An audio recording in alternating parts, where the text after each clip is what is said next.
Hi everyone, welcome to today's webinar. We're here for gearing up for the return, something that's really precious to all of us, in particular the placemaking and operational benefits of smart waste. Bigbelly is the world leader of smart waste and recycling solutions for public spaces, deployed in all 50 states and in over 50 countries around the world. I'd like to suggest, however, that today's program is not solely about waste and recycling, but rather how your district can become a leader in smart city solutions by deploying the ideas that you hear about today. And before I turn it over to the panelists, though, just want to remind all of you who have been on these programs before, we'll be going through a presentation and you have the Q&A panel where you can insert your questions. There will be questions taken at the end of the program. And also, too, this program will be recorded and sent out to you afterwards. But let's move right into our program. I'm so happy to turn the program over to the CEO of Bigbelly, Brian Phillips, who will take it from here. For those who haven't met Brian in the past at an IDA event, he is the president and CEO of Bigbelly Solar, joining in 2014 as the executive vice president of strategic planning, and then later became the president and CEO in 2017. He leads the company's vision and leadership team to deliver Bigbelly's multi-purpose public right-of-way technology platform to customers, as we said, worldwide. Brian, why don't you take it away, and thank you so much for joining us today. Thank you, David, and thanks to the IDA for hosting us. Very nice of you guys, and thanks to all the bids out there and the CBDs and SSAs and whatever you want to call yourselves for everything you guys do every day. You guys do an incredible job making these tough urban spaces so much better. You know, since the inception of Bigbelly way back in 2005, long before I was here, but this other guy you're going to meet in a minute was here, Business Improvement Districts has really been our early adopter and still remains today as one of the driving forces in our market, truly, in the cities. They really lead by example, and what you guys do is just incredible. This past year for all of us has been a hell of a challenge, you know, and everybody's felt it, you know. Hats off to all you guys out there for toughing through it. But anyway, we're really excited to have you here today. You know, you're going to hear it not from me and not from Bigbelly, but really from two bids or community business districts, right, Simon?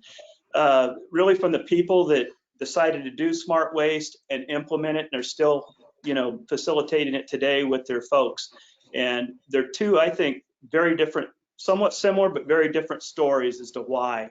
And really neat. I think you'll all benefit from this, and because again, it all gets down to quality of life and you know, making spaces better. And then the other aspect that smart waste brings to everybody is really an operational efficiency too, because your dollars and cents really matter, and especially in this day and age. I'm going to pass this on to a pretty interesting individual that I don't think a lot of you have met, but he's been here since the very beginning. Jeff Satwich came to Bigbelly. He's one of the 4 original founders, and but he was just a kid coming out of Olin College at the time as a company engineer back in 2003. And you know, the first products were launched in 2005. Some of you probably remember that old logo down there, and that's Jeff then. One more clicks. Whoever's clicking, and this is Jeff today, and unlike me, he's different. So with that, I'm going to turn it over to Jeff Satwich. Take it away, Jeff, and he's going to give you a quick overview of what smart waste is all about, because that's not what you're going to hear from our 2 people. Are going to talk more about what it did. Go ahead, Jeff. Awesome. Well, thank you very much, Brian. Pleasure to meet everybody virtually here and talk to everybody virtually. As both David and Brian said, Bigbelly has been around since 2003. We've had products on the market for over 15 years now. Thus far, we found our way into all 50 states and over 50 countries around the world with our innovative solution, really inventing the space of smart waste, and our original invention being the solar compactor, which you see here front and center. Our solution has grown from being just a solar compactor back in 2005 to really a complete waste solution that combines the smarts and the extra capacity you get with the compaction and the sensing to provide a better way to do trash in this new world we live in. We've, over the company's time, had a lot of really exciting markets, from cities and parks and transit systems, colleges, universities, and whatnot. But all along the type of communities that we have here in this call as part of IDA, business improvement districts, community benefit districts, et cetera, have been really great proponents of smart waste, adopters of smart waste, and I think it's because of the overlap of a lot of the benefits that come from it. Here's just a smattering of some of the partners we've had over the years. It's ranges from coast to coast, and just really a lot of wonderful engagement, and it shows the level of commitment that everyone in this industry has to their space, to their area, and to their city. And so we're thrilled to be partners with everybody. We really do consider our company to be partners with our customers when we do work together. And we're striving towards the same goals that you are as well. Some of the goals that we try to achieve as a company are kind of what we consider our 3 pillars. The first one is sustainability. The company founded itself as a solar-driven product with the idea of taking waste vehicles off the roads and saving the emissions that come with that. And that really is one of the most impactful ways that a waste system can become more sustainable, is getting those waste vehicles off the road, as well as adopting recycling. So what we have as part of our sustainability aspect of what we do is providing uniform recycling for public spaces, being able to measure that recycling and report on it, as well as reducing the carbon footprint by taking vehicles off the street. One of the kind of benefits of our product that really speaks to what is going on in the IDA community is the beautification of the space making that this does. The products, being solar compactors, have an enclosed waste system so that when the waste gets deposited, it falls into the compactor and is hidden from sight, contained, and prevented from blowing away, overflowing, and providing and being a visible waste in the city. So we cut down on litter, we cut down on critters, we cut down on public access to the waste, and that all goes towards making the space around the bin and the space around the city a more beautiful place to live, work, and spend time. One of the founding precepts of the company was really about operational efficiency.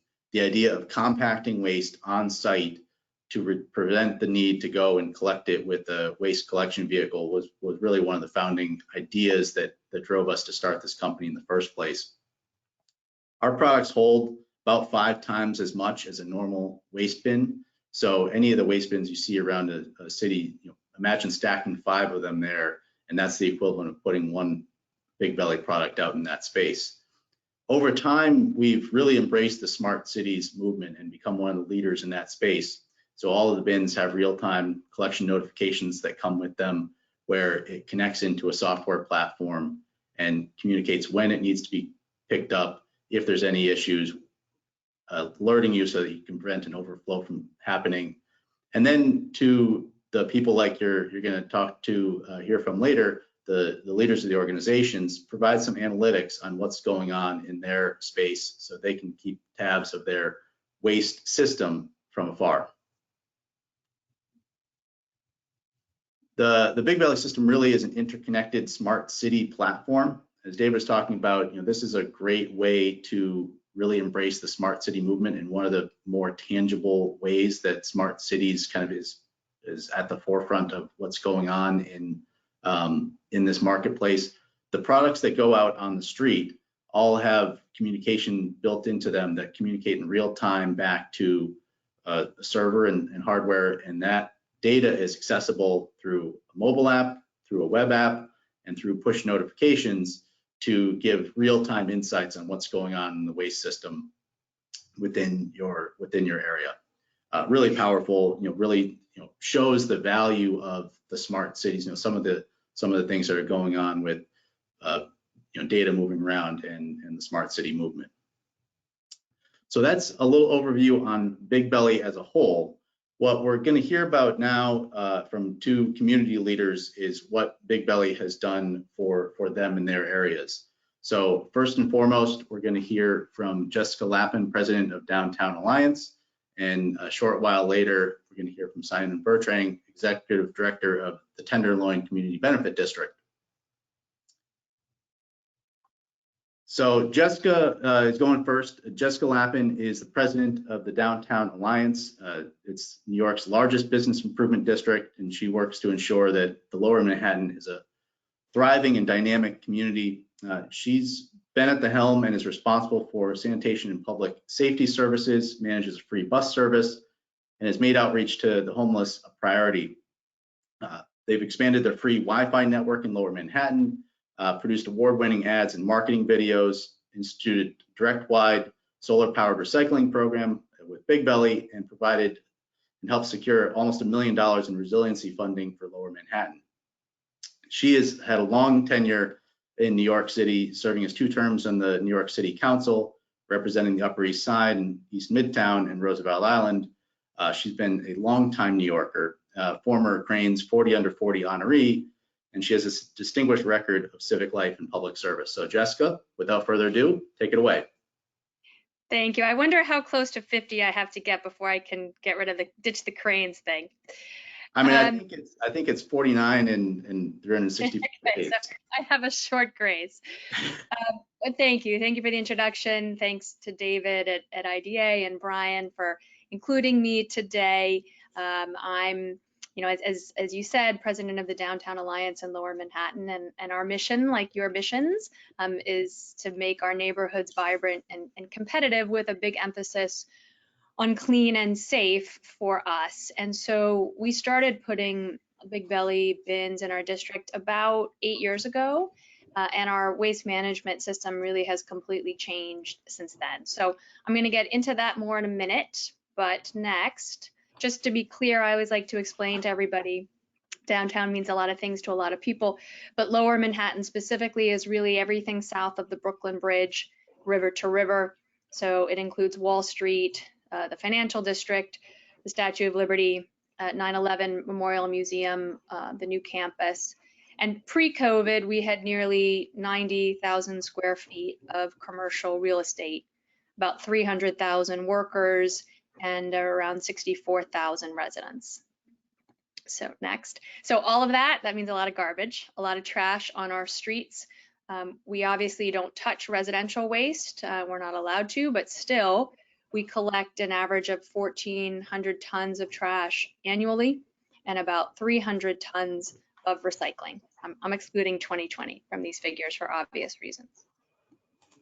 So over the last, next please, over the last decade or so, as the number of people growing, working, living in Lower Manhattan grew, so did the amount of street waste. We were really proud a couple years ago to finally get back to pre-9/11 employment numbers, and the district was really bustling. And so before we put the Bigbellys in, as you can see here, we had 265 of these traditional wire mesh trash bins, and we had to empty them about 6 times a day, and obviously we're not so attractive. Next. So when our sanitation teams emptied the cans, so having it in bags was better than having it overflowing, but the bags just go on the sidewalk next to the bin, and waiting for the city sanitation department to come and pick them up. Obviously, that looked terrible. It smelled, and the warmer months certainly attracted rats, and was just not the look we wanted for the district. The one on the left, actually maybe both of them are Broadway, and you can just imagine Lower Broadway, the kind of eyeballs and traffic we receive. Next. So we decided to take the plunge, make the transition. I think we were a fairly early adopter. We now have 178 of these dual cans across the district, and that has reduced the number of bags that we put out on the street by about 80%. So obviously that has made a huge difference just in terms of the visibility and the productivity. you know, they clearly not just do you not have garbage on the street, but they're much more attractive than the traditional bins. They're nicer, they're neater, but they also have given us a great opportunity both to promote our own marketing initiatives like holiday campaigns or summer events that we do, small business promotions, but also, you know, what we have up right now is really a hopeful message about welcoming people back to the neighborhood. It's been slow getting the workforce back, but just sort of reminding them, mask up, it's your downtown. You know, we have other ones that say, welcome back to your downtown, etc. We have also in the past, by the way, used them as revenue generators and sold advertising in partnership with a firm to do that. That contract just expired, and given COVID and everything else, we see a almost better opportunity for now to forgo that revenue and be able to put our own messaging around COVID on these. But it does give you both the opportunity for revenue and for your own promotions, and that's been a big boon for us, especially because we do have so many of them. Next, please. You know, and so in terms of operational efficiency, and I think you know, Bigbelly touched on this, but the system, the tracking system, the software system does transmit information in real time to us remotely, which really obviously enables us to use our staff more efficiently. Instead of going on a route and checking a bin 6 times a day like the old days, or frankly emptying a bin 6 times a day like the old days, we know when the bin needs to be serviced and we know which bin. So we can direct our staff much more efficiently out in the field. And obviously they need to do less because of the reduction in the number of bags. So that's been really helpful for us. I would say next, you know, I know this is, you know, it's always been an issue for us because of 9/11, but it's become obviously an increasing issue all throughout the country. So, you know, we used to have to remove bins every time there was a protest or a parade or presidential visits. You know, we would have to remove the old cans. Now we have the ability just to lock them down. And, you know, considering that we have City Hall in the border of our district, Wall Street, the World Trade Center, the Memorial, that's for us been extraordinarily helpful, and the system also allows us not just to lock them down in place, but we get security alerts. So if somebody tries to open a door on a receptacle, we're notified. That gives us another layer of security when we do have large events. Next. So I briefly mentioned recycling. I actually wrote the law in the city council requiring for there to be street recycling in a pilot program with bids against Mayor Bloomberg's opposition, and then he touted it as one of his best accomplishments, which I took as a compliment. So we now have him on the other side, and we have to execute and play our part. All of our Bigbelly bins have a companion recycler. So, you know, that allows us to collect paper in some, metal, glass, and plastic. In others, you can play around based on usage on what you want where, which is also great. And, you know, in terms of the global challenge of diverting recycling from the waste stream, that's been a big passion of ours. And over the last 5 years alone, we collected, as I said, 1,600 tons of recyclables that have been diverted from the waste stream. So, you know, just in reference, that's about 250 elephants worth. Next. So, you know, adapting to COVID, there were many ways we all had to find to adapt in terms of our public realm and our streets. So we use this as an opportunity to transition and upgrade our units to Bigbelly 5s. It was something we'd actually had in our strategic plan to do over a number of years, but given the imperative, we decided to speed that up. And the reason being, they have foot pedals. The 4s don't. So, you know, we know people don't want to touch things when they don't have to or touch things at all. So now you can use the foot pedal. And we've started already rolling that out in our high traffic locations, and we're going to continue through the spring. We also you can see in this image, I believe, we added hand sanitizing stations to the Bigbellies. Again, near sort of subway stops and high traffic locations. I mentioned before our messaging and advertising, but having these decals to put out public safety messages as well, I think will be really helpful in what I hope is just the short term. And then my last slide in closing, I think we did have an unexpected outcome. We expected to use staff more efficiently, to have less waste on the street. But what that has actually led to is allowing our sanitation team to spend more time on other things. And whether that's cleaning or graffiti removal or infrastructure maintenance throughout the bid, not only has that made us more effective, but in terms of the individuals and professional development, it's allowed them to do other things and learn other skills. And that's been great for them. It's been great for our organization and for the district. And it's just been meaningful to see the team grow and develop in new ways. So that's it for me for now. Thanks for listening, and I will relinquish the mic. Thank you, Jessica. The story of Alliance for Downtown New York, it really is one of our proudest ones. The way it's really changed that area and helped you promote the type of space that you believe it to be. We're really happy to be part of that journey with you. So thank you for continuing to be a great partner. Thank you.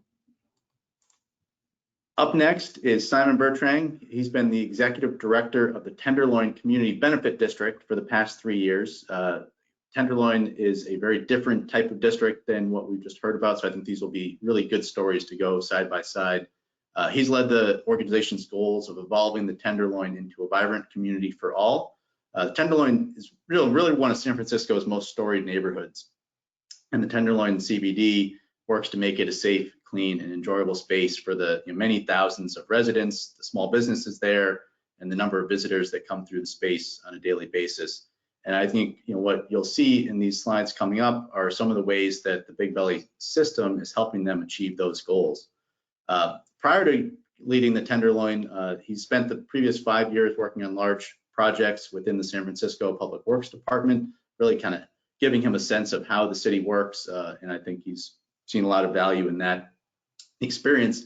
But he was an East Coaster before that. So he came from New York City before that. He had worked under Mayor Bloomberg on large capital projects in New York City, but I'm guessing is very happy to be back home on the West Coast after a brief hiatus over on the East with the rest of us. Simon, pleasure. Take it away. Thank you. So yeah, I'm going to tell a very different story than Jessica did. We've experienced many of the same sanitation gains that Jessica described, but I'm going to talk a little bit about an aspect of sort of community building that the Bigbelly program allowed us to do. Next slide, please. So as Jeff said, it's a very different neighborhood. It's 40 blocks in the heart of San Francisco. We're the uptown to the financial district's downtown, and I'm the executive director of a community benefit district. In San Francisco, we have to be different, so we call our bids community benefit districts, and we represent residents, business owners, and property owners, and leverage the annual assessment to the benefit of all of the people that live, work, and visit the Tenderloin. And our mission, our core purpose, is to lead the evolution of the Tenderloin into a vibrant community for all. So next, if you've heard about the Tenderloin, you've probably heard about a lot about the challenges that we face, and it's been a pretty tough year. Along with the rest of the country, we've experienced pretty hard times, and many of the challenges we have been exacerbated by the pandemic. So, for example, we might normally have people living on the sidewalks of the Tenderloin, sleeping rough or sleeping in tents. But in the spring of 2020, a few months into the pandemic, we were up to 450 tents. And the CDC's recommendation was that people should shelter in place in their tents. So these were tents that were up 24/7, not in the nighttime and then broken down during the day. And this is all in narrow sidewalks in the densest neighborhood, along with Chinatown in the whole city. Many people living in tiny apartments. So it was tough times. Luckily, Mayor Breed acted and got hundreds of people into safe sleeping sites and into shelter-in-place hotels. But we have challenges like this, and there are many more. I could spend the whole time talking about our challenges. But I want to focus on another aspect of the Tenderloin, which is a story that's less well known and less told, which is that we have a really great neighborhood, and it's full of hundreds of small businesses. We have benefited from several waves of immigration over the past half century.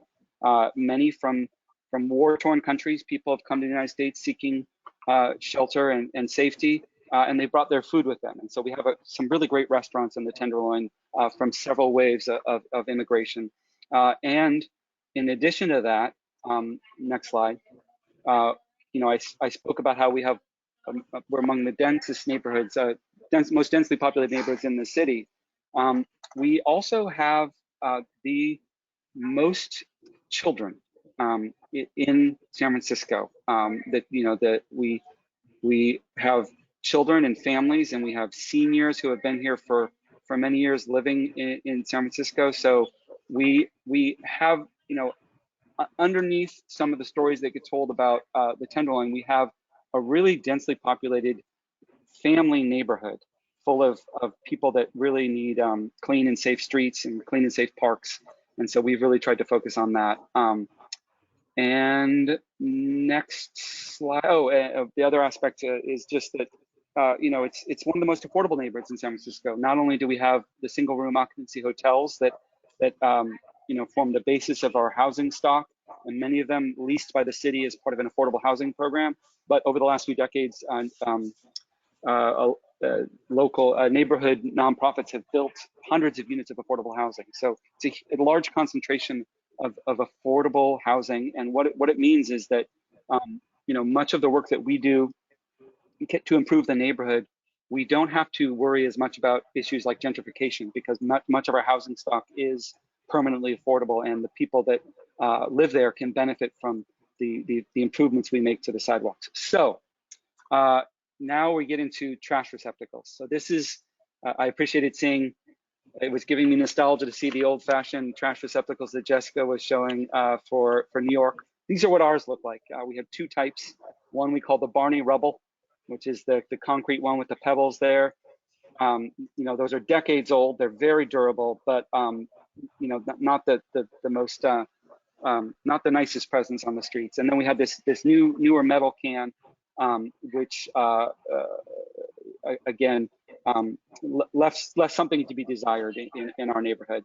Trash cans were not a positive presence in the neighborhood, as I think you can see from these pictures. These were not specially selected. These were actually the pictures we took to when we were replacing all of these cans with the Bigbellies, and we'll see that in a few minutes. But these are the pictures we took to show the city which cans we were going to replace.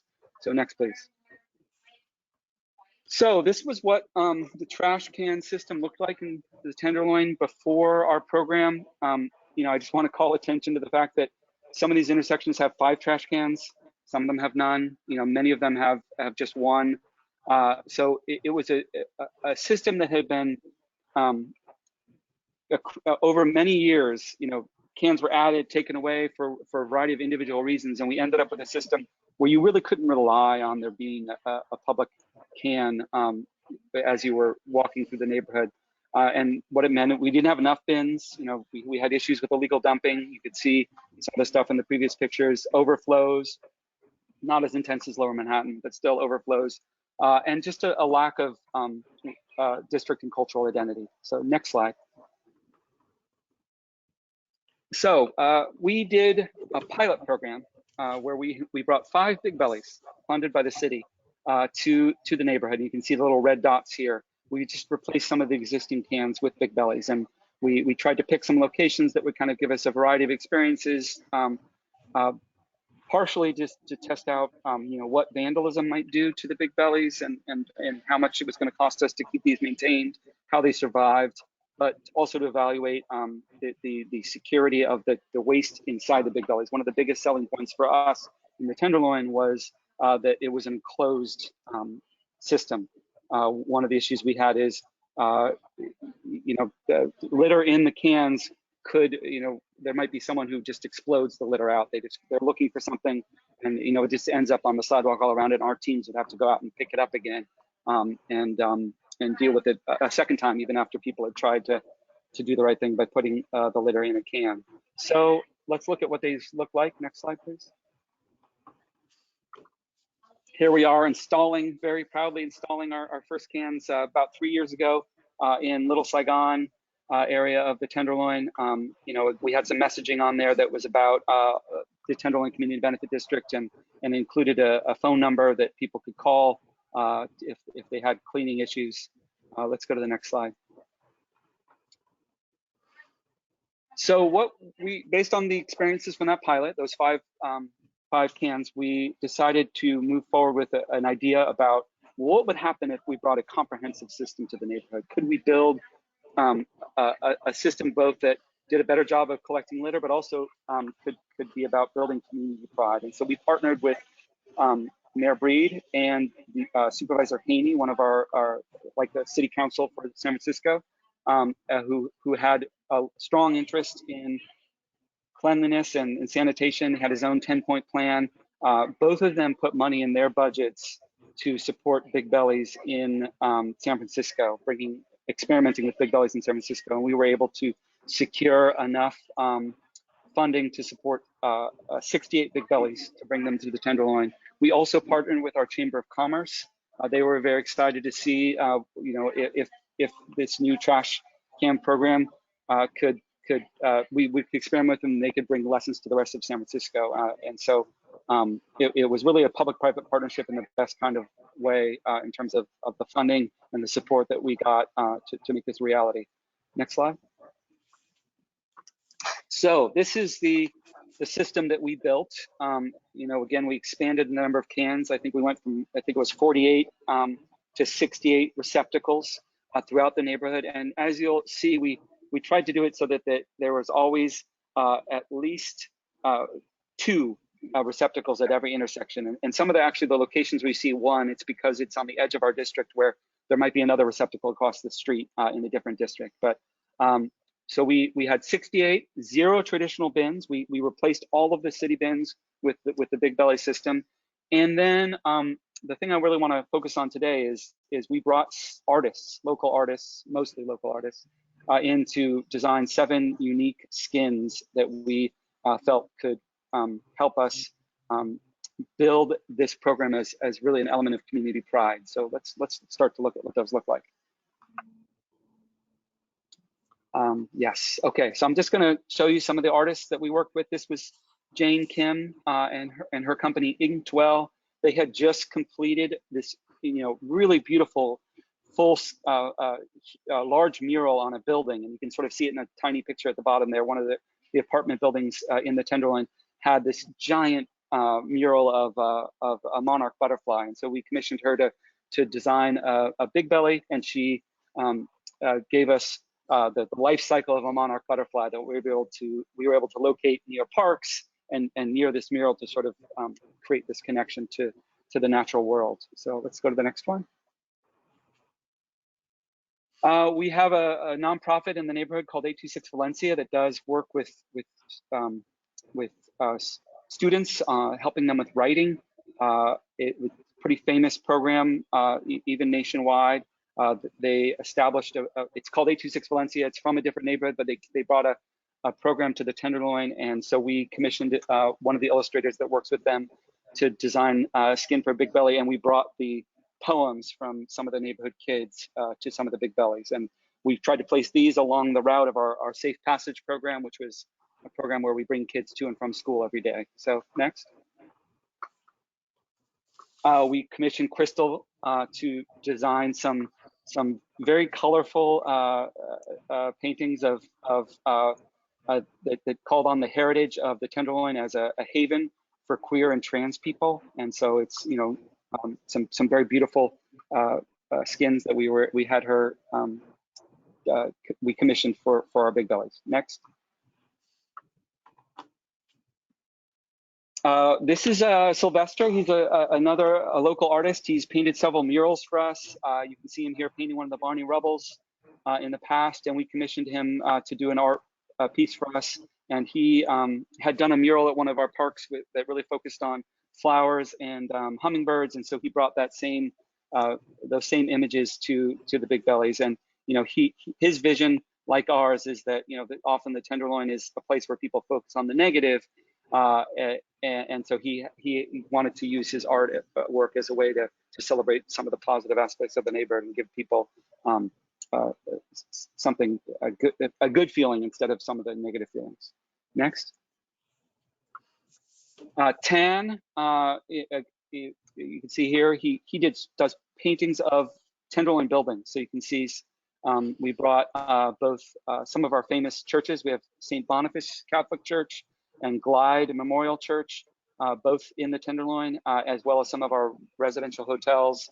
And he did these beautiful paintings that really celebrate the neighborhood as the architecture and the beauty of the neighborhood. Next.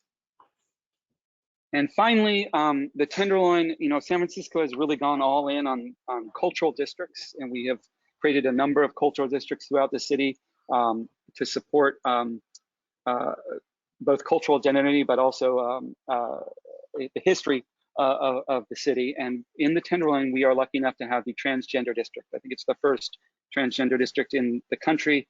And so we partnered with the transgender district to commission an artist, Ripley Bennett, who brought these, and if we could just go to the next slide, sorry, helped me remember what to say. So the Ripley was able to we're really focused on people and wanted to showcase the lives, lived experience, and culture of transgender people. The Tenderloin has a very famous history as sort of the beginning of the civil rights movement for transgender people, and so we wanted to help the district celebrate and mark that district within the Tenderloin Community Benefit District. So we worked with Ripley and the Transgender District to bring these two artists, these two paintings to the skins. I think that's the last slide, but maybe one more. So I think I just want to wrap up by saying, the Bigbelly program, we're still in the middle of it. We're only 1 year into this new program. It's been the pandemic, so it's been kind of an unusual experience for us. But we really see the idea of bringing these trash cans with these beautiful artworks on them as a way of using the trash cans to build community pride and to help people understand how they can participate in neighborhood cleanliness. If we expect people not to just toss a piece of litter onto the ground, we have to give them a place to do it. And so it's a radical idea, which actually I experienced in New York, which is every intersection, there was a trash can. You could always throw something away. In San Francisco over the last couple of decades, we've gone away from that. We had a vision from some in our city government that if we just remove trash cans, the trash might magically disappear. That has not been our experience. And so we really want to bring back a comprehensive system of trash receptacles in our commercial areas, our dense areas. And we are experimenting with these Bigbellies, both because of the power of the technology that you've heard from, but also because of this aspect of being able to use them as a way of building community pride and celebrating our district. So I'll wrap it up, and thank you very much. Thank you, Jeff. Awesome. Well, thank you, Simon. This is such an interesting example of how our system can really interplay with the community. I love seeing the engagement with the local artists and seeing the community engage with the bins themselves. It is a way to show pride in your area, and that gets people to treat it better and to treat it with more respect. And we hope that kind of transitions forward. And certainly as we as a world look at re-engaging together and socializing again, coming back to our cities and back to kind of the vibrant life that we loved before this past year occurred upon us. I think this is a great example of how an area like the Tenderloin can really pull together and start changing its perception in the world to really be seen as a great place to come and live and work and travel to and visit. So thank you to both Jessica and Simon. Brian and I are going to share a little bit more about kind of what it's like working with Bigbelly. You can see here a map of Lower Manhattan and where all the Big Bellies are located in Jessica's district. But we really do try to partner with and work with our customers to create the right type of solution. Brian, did you drop off? Nope, I'm here. Can you hear me? Yeah. Video's not working, but that's okay. Anyway,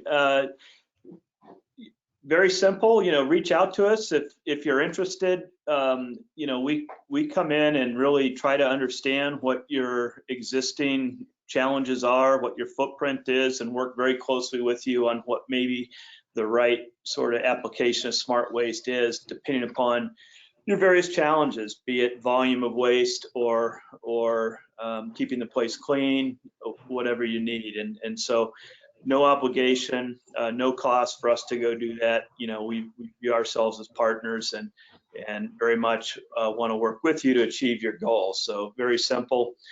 Just one more slide and we'll kind of leave it there before we get to questions and answers. But this is contact information for us if you want to reach out. You can also get it through the IDA.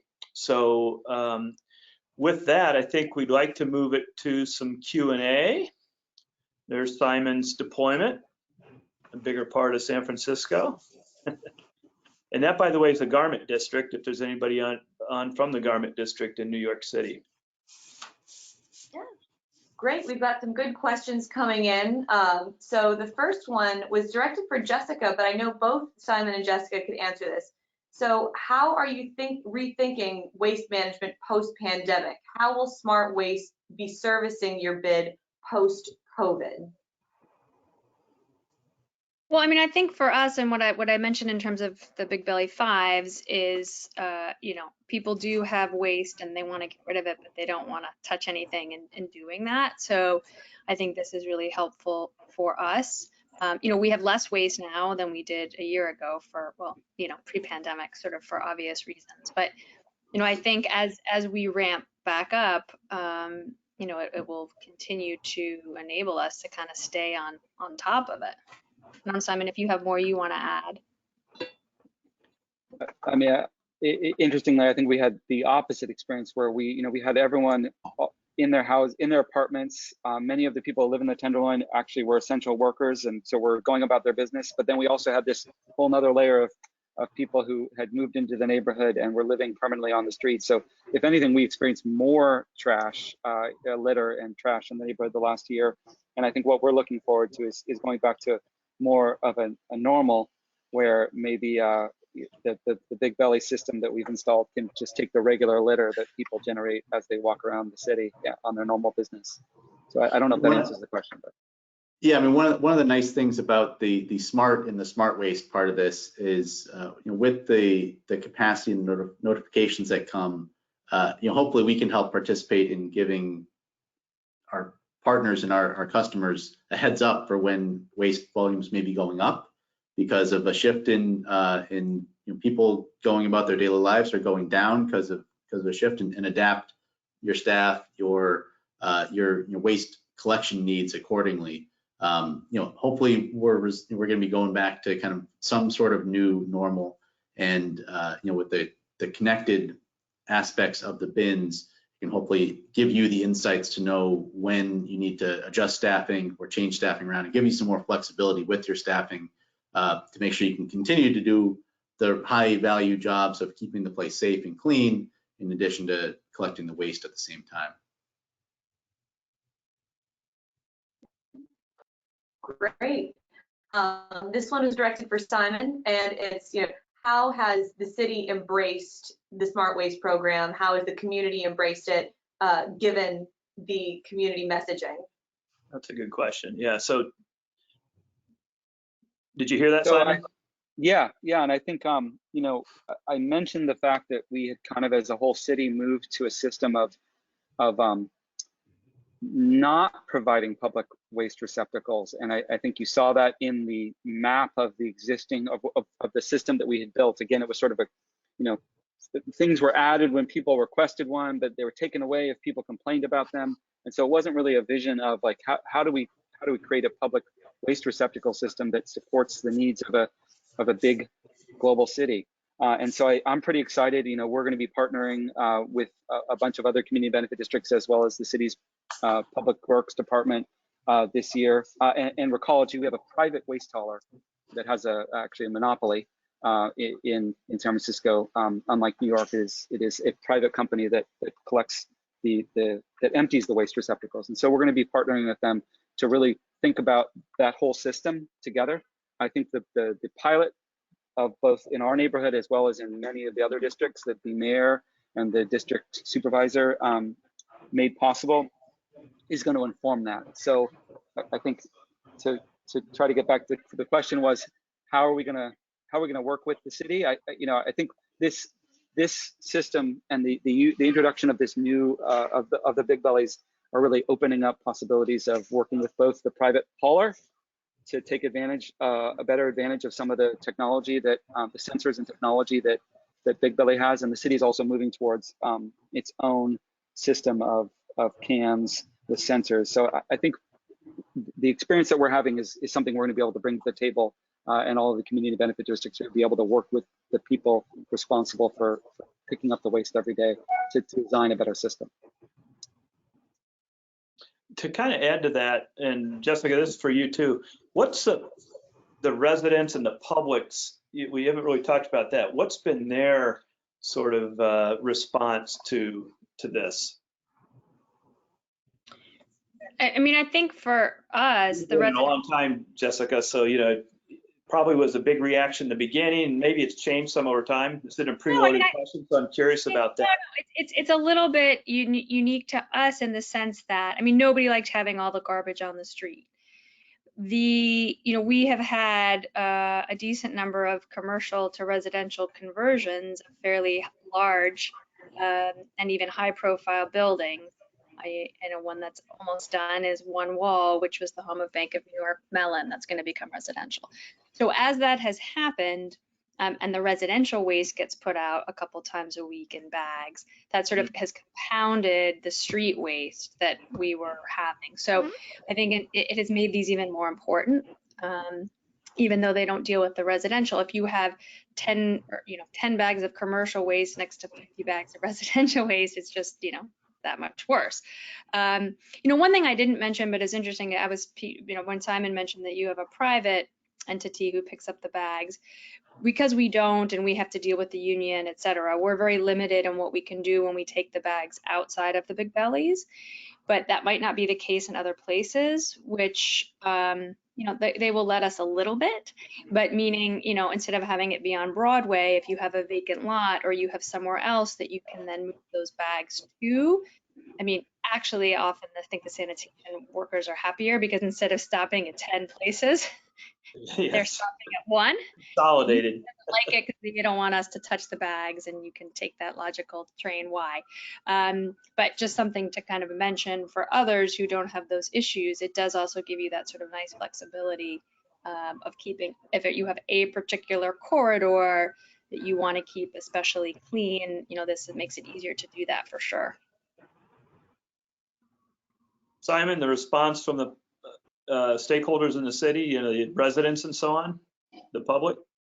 I think it's been very positive, and I think the artwork has really done a lot to communicate to people that this is something new. Like we drew a lot of attention to the Bigbellies when we did this installation.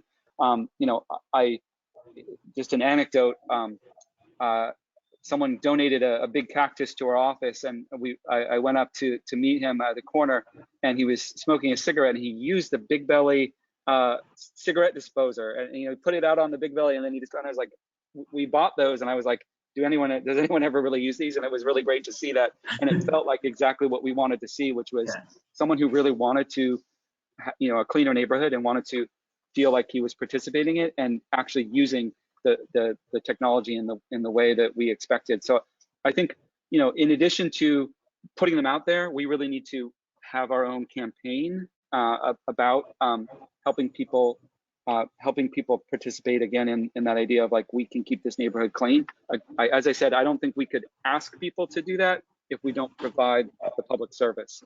So we have the public service. Now that we're coming out of the pandemic, we're excited to now take advantage of these beautiful big bellies that we've installed to really build a campaign around people understanding the role that they can play in helping to reduce litter.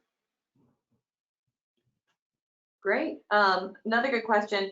This one is directed to Jessica. How has New York leveraged the messaging on the side panels of your big bellies? So it's interesting because the city hasn't been involved at all, and really it's bid by bid. I love Simon's idea. I might steal it now that we control them, and I might put some artwork up too.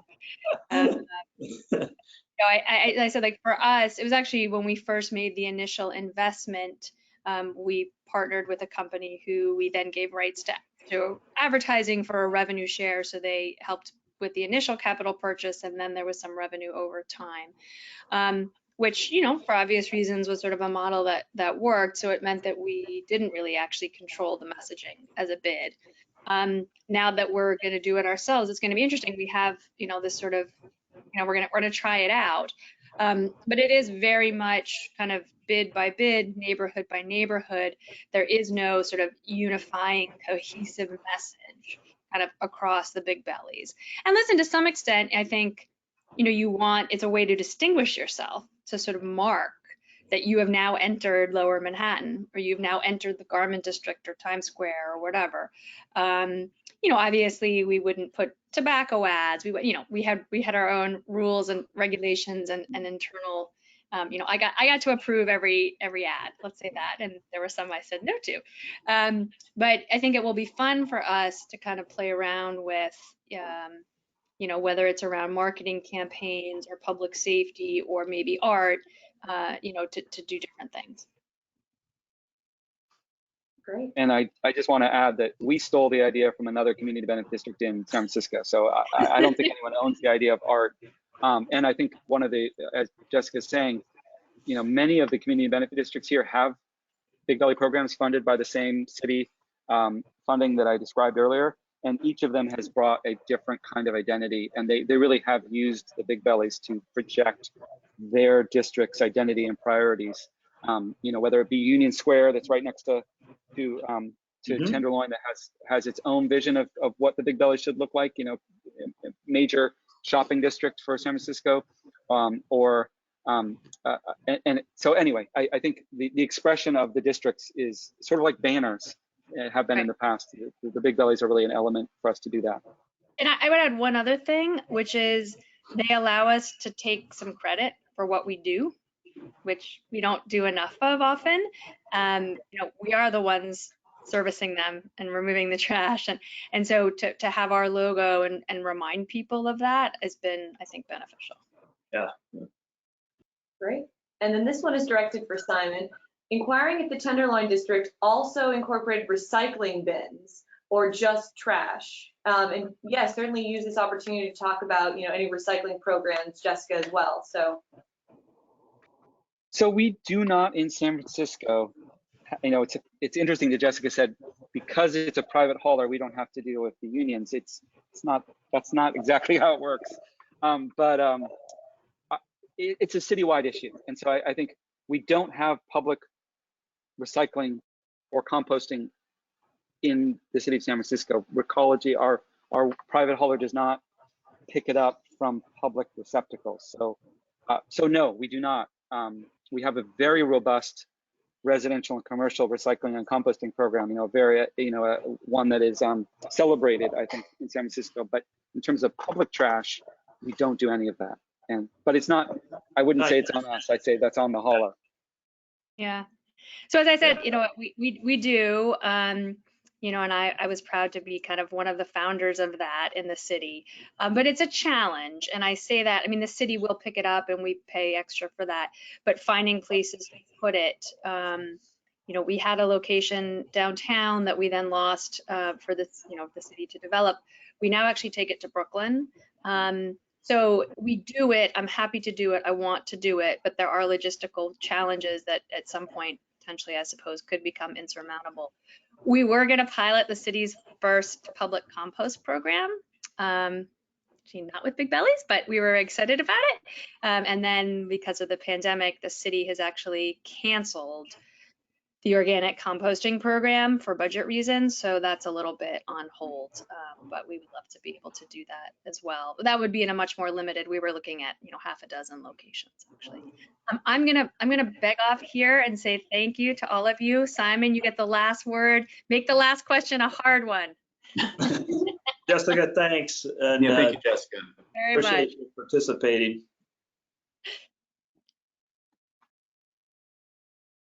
Great. Actually, there is one, for Simon. What was were there any significant challenges during the program? So they're asking, were there any significant challenges while implementing the program? And maybe you can talk about how you may have overcome them. Yeah, I'd say the biggest challenge has been vandalism. And interestingly, when we did our program with 5 Bigbellies, we experienced very little vandalism. And part of what made us confident that we could do this well was how well they survived for 2 years out in a pretty tough environment.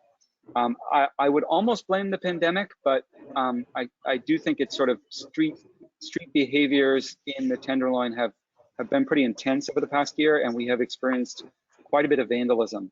Now, we budgeted, thanks to public-private partnership, we budgeted a nice budget to deal with maintenance, and it's been a great opportunity for our team to learn how to some really good skills on how to repair and reskin some of the damaged Bigbellies. But I'd say anyone contemplating this should budget for an appropriate level of maintenance, and they their teams should be sure to have that as part of their scope, that they do that. So we've overcome it because luckily we had the funding for a program to do the kind of maintenance that was required.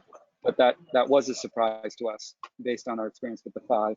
We thought we were going to get lucky and not have to spend that budget, but we did in the end have to spend the maintenance money. That was something that Jessica talked about a little bit as well, which is, I think this idea that,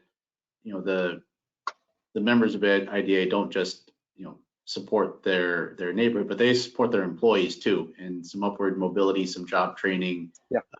And, well, these are trash cans. They are also, a technology and a higher tech device. We've spent a lot of time trying to ensure that they are, you can work on it without specific training and a specific, skill set. So we love it when our customers embrace and really get engaged with the technology. Don't be afraid of it, and get their workforce trained up on it. And it's a great skill for that workforce to then develop and carry them on to wherever their journey may go. Yeah, one thing I'll say is, if you recall the pictures I showed of our previous trash system, a lot of the waste receptacles were damaged in those pictures too. People, the doors were maybe kind of unhinged or so damage to anything that's out on the street in the Tenderloin and in some districts is going to be a given. And so it's just about planning and anticipating that and making sure that you have the program, because all of a sudden, as Jessica said, you're responsible. It's your logo on that. You can't just say, oh, the city didn't repair it. It's really the district that is responsible. And so we have to take that very seriously, because if things look bad or if things are damaged, then people think that the district is not doing its job as opposed to the city. So I think we have time for one more question, and it's, will you be incorporating Wi-Fi or pedestrian count? I don't think, Simon, you have plans of deploying Wi-Fi in the public space, do you? That's more citywide thing. So no, but I think there is a citywide effort by some telecom companies to, and I think it might be related to a Bigbelly, inside the Bigbelly. Is that not true? Some kind of telecom. that could be. So I guess, Jeff, we could probably answer that a little bit if you want to. Kind of, because I think we know where that's going. Yeah, so we've tried to make our platform as adaptable to the public space needs as we can. We've spent some time here talking about the wraps, the messaging, the foot pedals for a COVID type situation.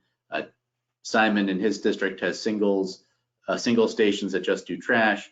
Jessica in her district has double stations that will do trash and recycling. We can do triples. We've had customers do quadruple stations depending on what their recycling needs are. And we are also, been part of the smart cities movement since our inception. And a lot of that is about bringing communications out into the city space. And one of the big challenges there is where to put the equipment to do that. So one of the products and the offerings that we have going forward, again, in that public-private partnership type realm, is using the physical space that we've talked about here on messaging and stuff like that. But there's also physical space for including other types of devices, and some of that can be telecommunications equipment, whether that's public access Wi-Fi or better cellular coverage, whether that's LTE or the upcoming 5G wave. This will be a big challenge for cities, and the members of IDA as a piece of that city and the controllers of your space, solving the 5G problem, the communications problem of getting really good communication out into the communities is going to be one of the challenges that we're up against in the next 5 to 10 years. We have some solutions to help you manage that. A lot of other companies do as well. I think this will be kind of an all-in effort from a lot of different people to figure out how to bring that sort of technology out into the community. Thanks, Jeff. I think we're over time. So David, we're probably going to get cut off here, but thank you everyone for joining us. Simon, thank you so much. Yeah, thank you, Simon. Can't wait to get back out there again. I think the day is coming very soon. So I think we're around the corner here. Brian, Simon, and Jeff, as well as Jessica, though she may only see it on the recording, you all were fantastic. Really appreciate all of the expertise that you shared today. And Brian, really pleased that we could host this together. For the audience, look forward to receiving the link. And this is available to anyone else that you hear that might be interested in understanding more about waste and recycling. We'll make this available to just about any IDA member or colleague who's interested in learning more. Thank you all. This won't cut off automatically, but just wanted to say thank you again and hope you have a wonderful, wonderful afternoon. Thank you, David. Thank you, Good. Simon.